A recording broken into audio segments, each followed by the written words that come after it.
மா பூக்கடையில தான் இருக்கேன், வரேம்மா வைமா. அக்கா ஒரு 50 ரூபாய் கதம்ப கொடுங்கக்கா. கட்டி தரேன்ப்பா.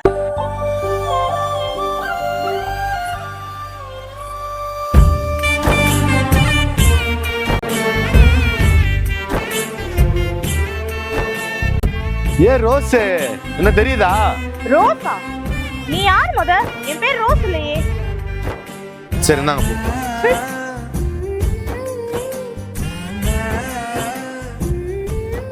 ஏ ரோஸ்,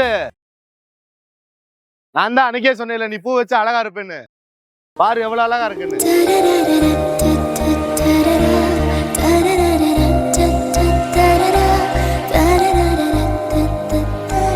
ஏ ரோஸ், உன் பேர் என்னன்னு சொல்லிட்டு போ. எதுக்கு? அடுத்த தடவை ரோஸ் ரோஸ் கூப்பிட்டு தேவையில்ல. நீயே கண்டுபிடிச்சுக்கோ.